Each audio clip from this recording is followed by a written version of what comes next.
আমরা স্কুল সিস্টেমে এখন ভ্যালিউ বেসড এডুকেশন অনেক বড়ভাবে ঢোকাতে চেষ্টা করছি। এই জায়গাটা ওই যে জেন্ডার নর্মস যেমন হওয়া উচিত আজকে মডার্ন দুনিয়াতে যেভাবে হওয়া উচিত, যা হওয়া উচিত, মডার্ন দুনিয়া মানে কি ভাই, আমরা যদি গণতান্ত্রিক সরকার ব্যবস্থায় বিশ্বাস করি তাহলে আমার আর আপনার তো কোনো ডিফারেন্স থাকার কথা না অধিকারের ক্ষেত্রে।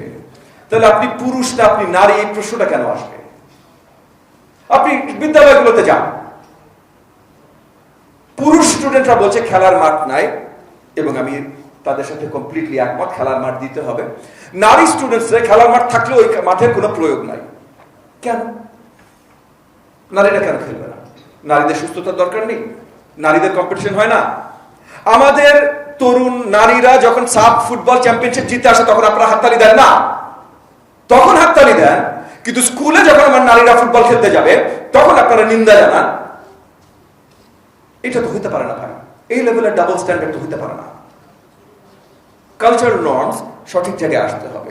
সো ভ্যালু বেসড এডুকেশন আমরা একদম প্রাথমিক থেকে শুরু করছি, এবং সেই জায়গাটা যেন the right kind of values are embedded, family values, religious values, civic values, ওই যে gender norm values, the right kind of values are embedded।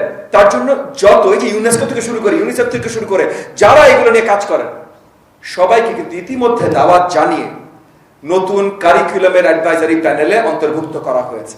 এবং আপনারা কেউ যদি এটার সাথে কাজ করেন এবং এখান থেকে মানে ওই প্যানেলে নেই বা থাকার ইচ্ছা প্রকাশ করতে চান, তাহলে আপনারা ইমিডিয়েটলি মন্ত্রণালয়ের সাথে যোগাযোগ করবেন, তাহলে আমার দপ্তরের সাথে যোগাযোগ করবেন, আপনাদের আমরা ওখানে ঢুকাবো। যদি আপনাদের এফেক্টিভ কন্ট্রিবিউশন রাখার মতো কোনো জায়গা থাকে তাহলে আমরা আপনাদেরকে ইনশাআল্লাহ রাখবো, মাস্ট।